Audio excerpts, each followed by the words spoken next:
आप जिन क्रियाओं से अपने ब्रह्मचर्य का नाश करते हैं उसी ब्रह्मचर्य से संतान उत्पन्न होती है। तो उसमें परमाणु है ना, वही जीवाणु है ना, जो आप बहुत ही बुरी तरह से उसका नाश कर रहे हैं, तो आप पापाचरण कर रहे हैं। आप ऐसा न समझे कि आपके द्वारा एक क्रिया हो रही तो केवल शरीर की ही हानि हो रही, आपका सर्वस्व नाश हो रहा है, अंतःकरण मलिन हो रहा है, गलत संस्कार पुष्ट हो रहे हैं और पाप का ढेर जमा हो रहा है। यदि आप सावधान नहीं रहे, हमारे इशारे को नहीं समझे, तो न परमार्थ के लायक रहोगे न व्यवहार के लायक रहोगे।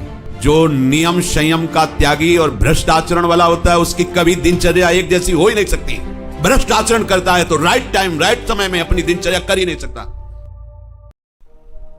विचारशील जो मनुष्य है वो पाप करना तो नहीं चाहता, पर भोग संग्रह की मूल में इच्छा होने पर ना करने योग्य वो पाप कर्म कर बैठता है। इतनी प्रबल होती है ये वासना। दुर्वासना मम सदा परिकर्षयन्, घसीटती, आकर्षण, घसीटना। इतना बोलने में जब समय लगा, इतने में वो भ्रष्ट कर देती है। भ्रष्ट का मतलब तन्मय कर देती है अपनी वासना में।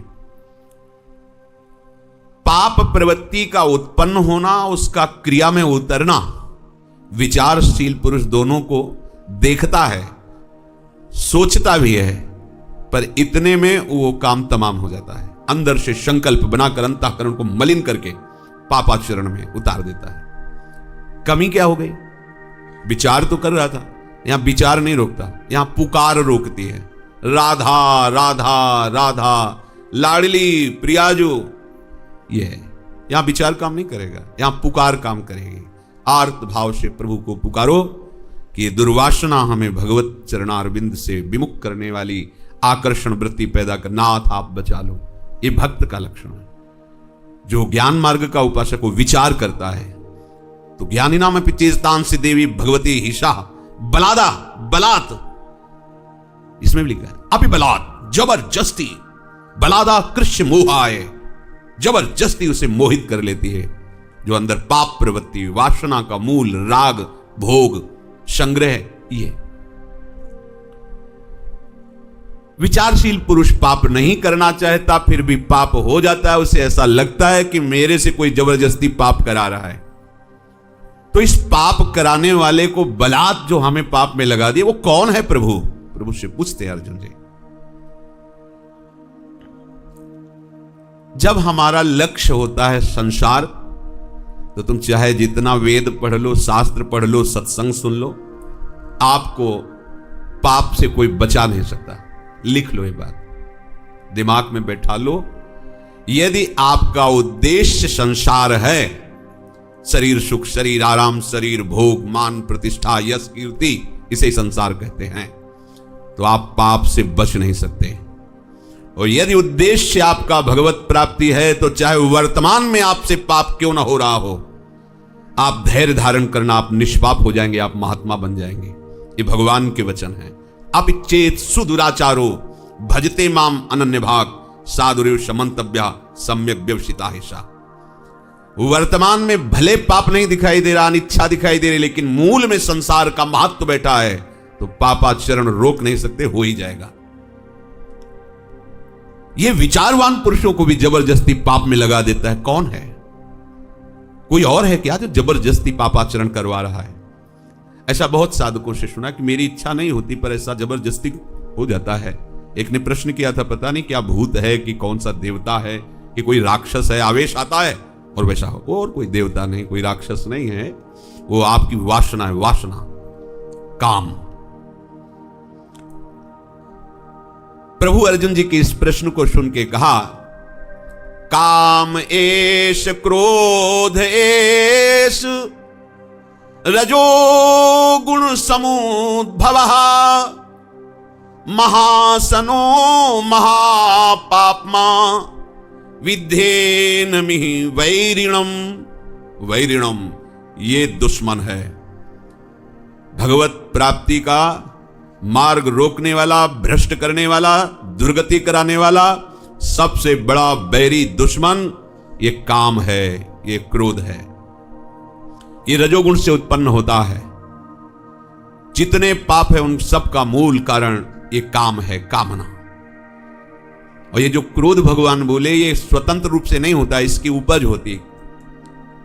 इसकी कामना में जब कभी अपूर्ति बाधा लगेगी तो क्रोध हो जाएगा। क्रोध की स्वयं की सत्ता नहीं। कामः संजायते, हमने कामना की हमारे अनुकूल चले, प्रतिकूल चलेगा गुस्सा आ जाएगी। कुछ भी कामना, ये हमारा पुत्र है इसको ऐसे चलना चाहिए, हमारा शिष्य है इसको ऐसे चलना चाहिए, ऐसा, हाँ ठीक है आपका अधिकार है, आप समझा सकते हैं, क्रोध करने का कारण नहीं है। नहीं समझ पा रहा तो उसे भगवत स्वरूप मान करके अपने मन को निवृत्त कर लीजिए। उस पर यह भाव मत रखिए मेरा शिष्य है, मेरा पुत्र है। यदि वो आज्ञा पालन करता है तो उपदेश दे दीजिए, नहीं आज्ञा पालन करता है तो भगवत बुद्धि करके प्रणाम कर लीजिए, आप बच जाएंगे। यदि आप कामना करेंगे तो फिर आप जलेंगे, क्रोध हो जाएगा, फिर आगे बहुत बढ़ जाती है बात, फिर मन संकल्प करने लगता है कि इस दुष्ट को दंड दे के रहेंगे। तो जहां हमें भगवत साक्षात्कार करना है सब में अपने प्रभु का, वहां हमारा भाव बिगड़ गया। ये सब दुश्मन हैं, वैरी, भगवान कह रहे वैरिणम। राग से काम का प्रादुर्भाव होता है, रजोगुण राग। सांसारिक व्यक्ति को, पदार्थ को जब हम सुख भाव से स्वीकार करते हैं तो उसी को राग कहते हैं। किसी व्यक्ति से आपको सुख मिल रहा है, किसी पदार्थ से आपको सुख मिल रहा है, किसी दृश्य से सुख मिल रहा है, वो प्रभु की विमुखता होने के कारण है। न ये छलावा है, सुख जैसा दिखता है सुख है नहीं। न किसी व्यक्ति में, हम किसी शरीर को देख के सोचते हैं यार ये हमें शरीर मिल जाए तो बहुत सुखी हो जाए, और वो शरीर वाला किसी और को देख के बोल रहा है, वो किसी और को देख के बोल रहा है। हम किसी वस्तु को देख के सोचते हैं यदि मैं इस वस्तु का भोक्ता बनूं तो सुखी हो जाऊं, और वो वस्तु बहुतायत है जिसके पास, वो किसी और वस्तु को सोच रहा है, वो किसी और वस्तु को सोच, यह है क्या? छलावा नहीं तो और क्या है? एक केवल माया का कपट जाल है, दिखाई देता है पर है नहीं उसमें। पदार्थों से सुख भोगना, शरीरों से सुख भोगना, मान प्रतिष्ठा आदि में सुख देखना, ये रजोगुणी का लक्षण है। रजोगुण से राग, राग से काम, काम का प्रादुर्भाव रजोगुण से होता है। और जितना काम हमारे हृदय पे अधिकार की होता है उतना ही वो घोर मूढ़ होता है, उसे स्वप्न में भी शांति नहीं मिल सकती। बिन संतोष न काम न साही, अछत काम सुख सपने हो नहीं। अगर काम का नाश नहीं हुआ तो स्वप्न में भी तुम्हें शांति प्राप्त नहीं हो सकती। बहुत से साधक इस काम रूपी शत्रु के घेरे में फंसे अपना नाश करते हैं। यद्यपि ये बातें करनी ही चाहिए, क्योंकि इसको ना करने से जान नहीं पाते और अपनी वृत्तियों को दूषित करते रहते हैं। माना परस्पर शरीर संयोग नहीं करते, पर आप अपने द्वारा कोई ऐसी चेष्टा भी ना करें जो भगवत विमुख कर दे। यदि आप सावधान नहीं रहे, हमारे इशारे को नहीं समझे, तो न परमार्थ के लायक रहोगे न व्यवहार के लायक रहोगे। जो नियम संयम का त्यागी और भ्रष्ट आचरण वाला होता है उसकी कभी दिनचर्या एक जैसी हो ही नहीं सकती, उसके हृदय में भगवत प्राप्ति का उत्साह हो ही नहीं सकता। वो किसी भी शास्त्र या गुरुदेव या संत की आज्ञा पर बहुत समय तक टिका रहे, ऐसा हो ही नहीं सकता। समझ लो इस बात को। एक जैसी दिनचर्या और शास्त्र और गुरु आज्ञा पर चलने वाला वही उपासक होगा जो भ्रष्ट आचरण नहीं करता। भ्रष्ट आचरण करता है तो राइट टाइम राइट समय में अपनी दिनचर्या कर ही नहीं सकता, केवल बकवास नहीं कर सकता। जो संयमी नहीं है, जो इंद्रियों पर शासन नहीं करता, वो परमार्थ का पथिक नहीं, केवल ड्रामा, केवल नाटक, दंभ, केवल उदर पोषण के लिए ये सब वृत्ति बाहिरी धारण करता है। चंदन लगाना, तिलक लगाना, भेष बनाना, भेषधारी हरि के उर्शालय, देखो अंदर से। आप समझते हैं कि ये पाप नहीं बनता। आप जिन क्रियाओं से अपने ब्रह्मचर्य का नाश करते हैं उसी ब्रह्मचर्य से संतान उत्पन्न होती है, तो उसमें परमाणु है ना, वही जीवाणु है ना, जो आप बहुत ही बुरी तरह से उसका नाश कर रहे हैं, तो आप पापाचरण कर रहे हैं। आप ऐसा न समझे कि आपके द्वारा एक क्रिया हो रही तो केवल शरीर की ही हानि हो रही, आपका सर्वस्व नाश हो रहा है, अंतःकरण मलिन हो रहा है, गलत संस्कार पुष्ट हो रहे हैं और पाप का ढेर जमा हो रहा है। ऐसा मत समझना कि सब व्यर्थ की बातें हैं। आपका अंतःकरण ऐसा मलिन होता चला जाएगा कि एक दिन आपको अंतःकरण से उपदेश मिलने लगेगा कि ऐसे शरीर का त्याग कर दो, किस काम का। ये हम उपासकों के मुख से सुनी हुई बात करते हैं कि अब तो बस ऐसा लगता है कि आत्महत्या कर ले। पहुंचा दिया। भगवान क्या करे? वैरिणम। देखो दुश्मन ने कैसा जाल रचा कि आप अपने आप सोचने लगे कि मैं अपने शरीर का नाश कर, मतलब और दुर्गति, आत्महनन गति जाए। ये क्रम जब तक चलता रहेगा तब तक ये पाप कर्म रुकेगा नहीं। आप अपने क्रम को रोकिए। एकांत आपका बहुत पवित्र होना चाहिए, ध्यान दीजिए। ऐसा मत समझो कि कोई डांट नहीं रहा, कोई देख नहीं, सब देख रहे हैं, देखने वाले देख रहे हैं, पर वो इसलिए नहीं बोल रहे कि जब तक आप छोड़ने की चेष्टा नहीं करोगे चुप रहेंगे। भगवान देख रहे हो, क्या बोल रहे हैं आपसे, वो बोल रहे हैं, मान रहे हो क्या? तो जब रोगे, चिल्लाओगे, पिटोगे, जब फिर अपने आप तुम्हें समझ में आएगा कि आज्ञा पालन करना ही अनिवार्य है। अगर एकांत केवल रहने से भगवत प्राप्ति हो जाती तो सियार, बिल्ली, चूहा ये सब बिल में रहते हैं, इनको भगवत प्राप्ति हो जाती। मन को मार करके शास्त्र और सदगुरुदेव की आज्ञा में जिसने जीवन बलिदान कर दिया, जीवित मर जाए उलट आप में क्षमा, ये कोई खिलवाड़ समझते हो परमार्थ का मार्ग? जब तक गुरु आज्ञा का पालन नहीं तो जान ही नहीं पाओगे परमार्थ किसे कहते, केवल बकवास। परमार्थ से कभी किसी संत का वचन मानकर उनका अनुसरण नहीं किया, उनकी आज्ञा में नहीं रहे, उनकी परिचर्या नहीं की, उनकी दास्तां नहीं स्वीकार की, ऐसे ही तुम्हारे अंदर ज्ञान विज्ञान झलक जाएगा, ऐसे ही भगवतानंद आ जाएगा। खिलवाड़ समझते हो? केवल उघार और नंगे रहने से, वस्त्र न पहनने से अगर भगवत प्राप्ति होती तो सृष्टि में कितने ऐसे जीव हैं जिनके लिए कोई वस्त्र का विधान नहीं है, ऐसे जीते हैं। पानी पीने से केवल भगवत प्राप्ति, कितने जीव पानी पी के रहते हैं। फल खाने से कितने जीव फल खाते हैं, कितने जीव मिट्टी खा के रहते हैं, वायु पी के रहते हैं। कितने जीव ऐसे हैं जो जीवन में कभी संभोग नहीं कर पाते, क्या उनको भगवत प्राप्ति हो जाती? समझना होगा।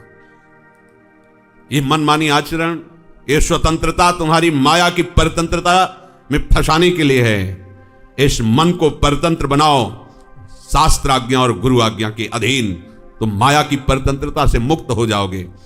ये मन जो तुम बहुत प्यार से इसकी बात मानते हो, ये तुमको अधीन करके अभी तक तुम्हारी दुर्गति करता रहा है। अब इसी मन की तुम सलाह पर मोक्ष पद प्राप्त कर लोगे।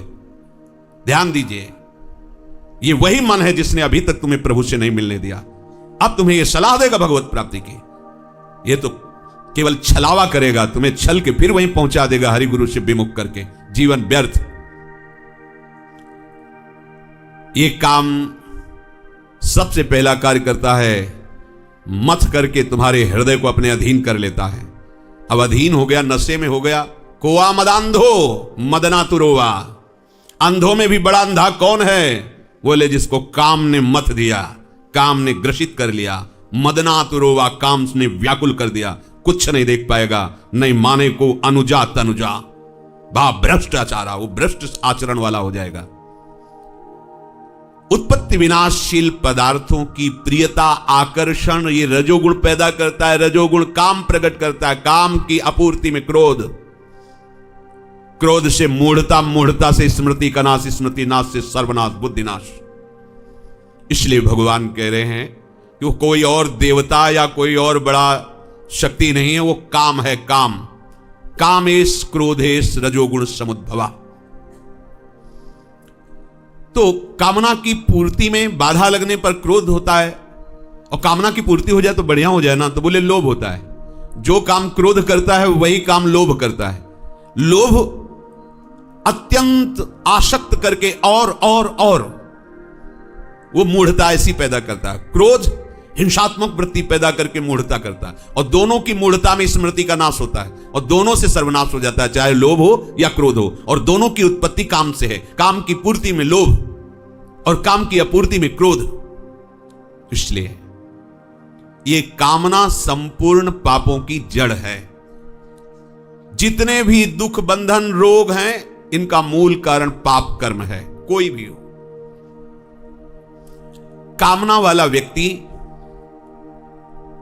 चाहे कोई भी हो, ना तो जागृत में चैन से रह सकता है, ना स्वप्न में चैन से रह सकता है। जो चाहते हैं ये मिल जाए, ये मिल जाए, ये भोग लूं, ऐसा हो जाए, लौकिक पदार्थ, व्यक्ति, वस्तु, स्थान, वो सदैव दुखी रहेंगे, अशांत रहेंगे। देख लो, संसार में सब कुछ संग्रह करने वाले भी अशांत हैं, दुखी हैं। चाहे जितना आपको धनी कोई दिखाई देता हो, ना उसके हृदय में शांति है, न सुख है, न विश्राम है। न जाने कितनी परेशानियां उनके दिमाग में हैं, क्योंकि कभी धन और भोग संग्रह से किसी को शांति नहीं मिली। शांति का मार्ग है त्यागात शांति अनंतरम, त्याग से शांति का मार्ग प्रकाशित होता है, भोग से, संग्रह से, राग से नहीं।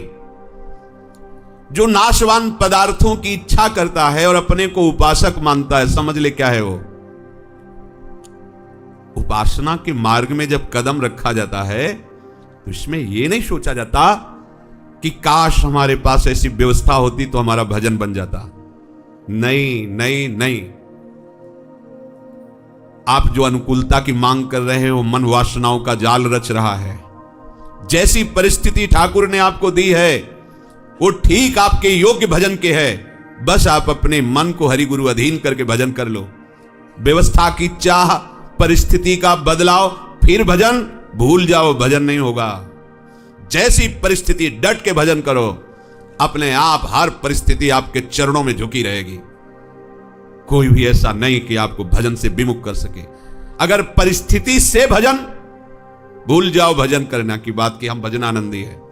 भजन से परिस्थिति, कैसी भी परिस्थिति, हर परिस्थिति तुम्हारे अनुकूल होगी क्योंकि भजन चल रहा है। वो अनुकूल परिस्थिति मिले तब भजन, तो भूल जाओ भजन वो वस्तु नहीं है। बड़ो ही कठिन है भजन ढीक ढरिबो। ऐसे थोड़ी है कि आप लंगोटी लगा लो, वस्त्र बदल लो तो भजन तुम्हारे पीछे डोलेगा। ऐसा नहीं। भजन तभी हो सकता है सही माने में जब हमारी कहीं कोई ममता आसक्ति ना हो, क्योंकि यही ममता आसक्ति तो अंतर डालती है हमारे चिंतन में। वो आप वासना, परिस्थिति की अनुकूलता, मन की अनुकूलता, फिर भजन, ये तो बिल्कुल व्यर्थ की बात है। भजन करना ही नहीं चाहता वो केवल भजन के नाम पर ढोंग करता है, अनुकूलता की मांग करता है, अपनी वासनाओं की पूर्ति चाहता है, आवश्यकता की पूर्ति चाहता है, स्पृहा रखता है। कोई भी उत्पत्ति विनाशशील पदार्थ हमें कामना नहीं करनी। ध्यान रखो, हमारे प्रियतम हमें जो योग्य समझेंगे वो स्वयं भेज देंगे। जथा लाभ संतोष, हमें संतोष करना है। जैसी परिस्थिति है, जैसी व्यवस्था है, जैसी शरीर की स्थिति है, जैसी मन की स्थिति है, पर हमें भजन में संतोष नहीं करना। इन बाहरी बातों पर हमें संतोष करना है, पर भजन में संतोष नहीं करना। 4 घंटे कर लिया हो गया। जगने से लेकर सोने तक और चेतना से लेकर मृत्यु तक हमारा प्रयास पूर्ण रूप से भजन का ही हो। चाहे जैसी परिस्थिति को लेकर जिसका भजन डगमगाता है, कच्चा है वो। सच्चा परिस्थितियों में हर परिस्थिति को अनुकूल बना लेता है। हर परिस्थिति को आनंद ही आनंद का अनुभव होता है।